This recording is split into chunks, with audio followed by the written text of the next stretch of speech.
Hello students, आज के इस वीडियो में हम देखेंगे इक्वालिटी ऑफ मैट्रिसेस।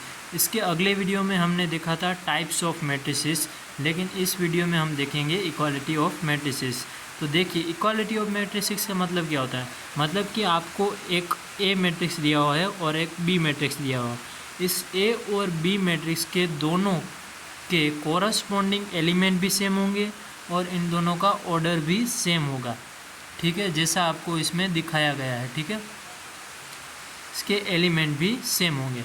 जिस तरह एग्जांपल दिया होगा, यहाँ पे एक मैट्रिक्स है, यहाँ पे 2 है इसका एलिमेंट, तो यहाँ पे भी इसका 2 एलिमेंट है। मतलब कि कोरस्पॉन्डिंग एलिमेंट भी सेम होगा और दोनों के ऑर्डर भी सेम होंगे। तो उसको हम बोलते हैं इक्वालिटी ऑफ मैट्रिसेस।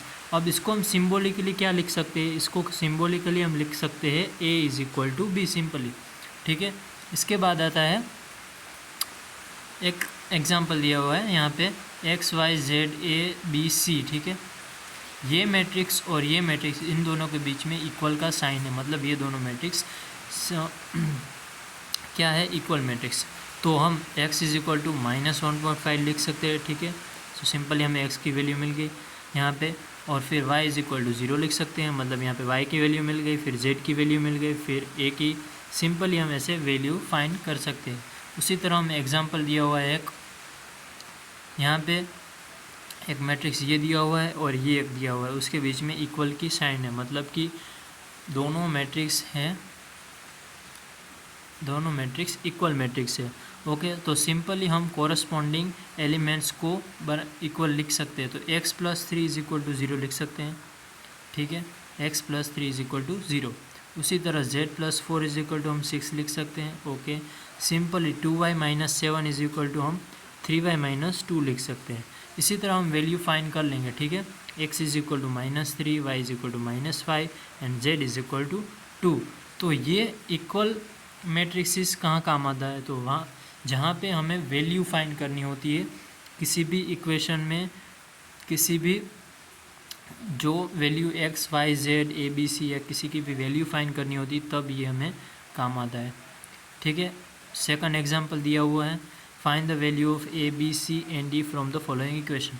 और ये मैट्रिक्स और ये मैट्रिक्स दोनों के बीच में इक्वल का साइन है। मतलब ये दोनों मैट्रिक्स भी क्या होंगे, इक्वल होंगे। तो उसी तरह हम दोनों का एलिमेंट्स को हम कोरेस्पॉन्डिंग इक्वल लिख सकते हैं। ठीक है, तो इसी तरह हम ए की, बी की और सी की और डी की वैल्यू फाइंड कर लेंगे। ठीक है, उसके बाद आती है एक्सरसाइज। वो एक्सरसाइज आपको खुद से करनी है। ठीक है, आपको खुद से बुक और पेन लेके ये एक्सरसाइज सभी करनी है। इसके बाद आता है operations of matrices. In this section we shall introduce a certain operation on matrices, namely addition on of matrices, multiplication of a matrix by a scalar, difference and multiplication of matrices. ठीक है, इसके अंदर हम क्या देखेंगे, तो कि matrices का मतलब कि एडिशन कैसे करना है वो देखेंगे, और मल्टीप्लिकेशन कैसे करना है बाय स्केलर, स्केलर के द्वारा। ठीक है, तो फर्स्टली हम देखते हैं एडिशन ऑफ मैट्रिसेस। तो उसमें क्या होता है, सिंपली ये एग्जांपल हमें नहीं देखते, डायरेक्ट हम एग्जांपल की तरफ जाते हैं। तो हमें सिंपली 2 मैट्रिक्स दिए हुए हैं। ठीक है, ए और बी दोनों का मैट्रिक्स है कुछ √3 1 -1 2 3 0 एलिमेंट्स है, और बी के भी दिए हुए सेम। हम इन दोनों का हमें एडिशन करना है। ठीक है, मतलब कि a + b करना है। ठीक है, तो a + b हम कैसे करेंगे, तो कि a + b मतलब कि हमें कोरेस्पॉन्डिंग जो एलिमेंट है, मतलब a का फर्स्ट एलिमेंट और b का फर्स्ट एलिमेंट, सिंपली हमें उन दोनों को प्लस करना है। ठीक है, तो इस तरह होगा एडिशन। सिंपली हमें कोरेस्पॉन्डिंग एलिमेंट्स को प्लस करना है। ओके, देन नोट दिया हुआ है, we emphasis that if A and B are not 2 of the same order. ठीक है, ए और बी अगर सेम ऑर्डर के नहीं होंगे तो हम a + b नहीं कर सकते। मतलब कि इसका मतलब है, यहाँ पे जो a दिया हुआ है जिसका कॉलम है 3 और रो है 2, इसी तरह यहाँ पे बी दिया हुआ है, कॉलम है 3 और रो है 2। लेकिन अगर यहाँ पे कॉलम 3 हुआ और रो 2 हुआ, ठीक है, जो यहाँ पे है, लेकिन इधर उल्टा हुआ, ठीक है, मतलब कि कॉलम यहाँ पे 3 है, जो उसकी जगह रो 3 हुआ और कॉलम 2 हुआ, तो हम इसका एडिशन नहीं कर सकते, ठीक है। उसके बाद आता है we may observe that addition of matrices is an example of a binary operation on set of matrices of the same order, ठीक है, ये बाइनरी ऑपरेशंस है सेट ऑफ मैट्रिसेस के। उसके बाद आता है multiplication of matrix bye a scalar.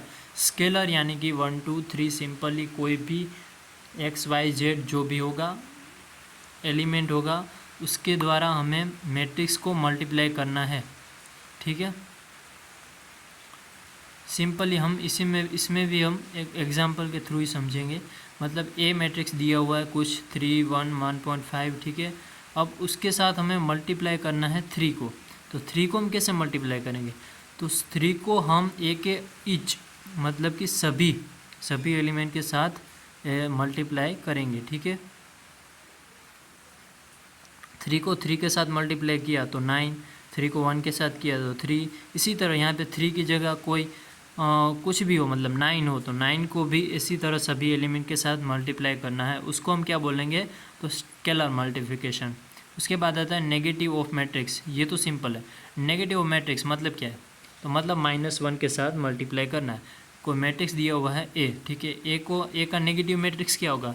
तो सिंपली माइनस के साथ मल्टीप्लाई कर देने का, मतलब कि -3 -1 माइनस, यहाँ सभी में माइनस लग जाएगा, ठीक है।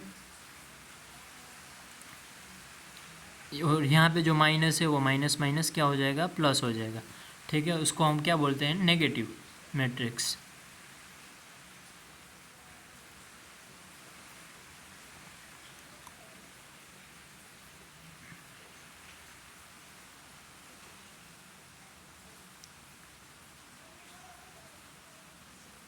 इसके बाद आता है डिफरेंस ऑफ मैट्रिसेस। देखिए मैट्रिसेस का डिफरेंस, पहले हमने एडिशन किया, अब डिफरेंस निकालना है।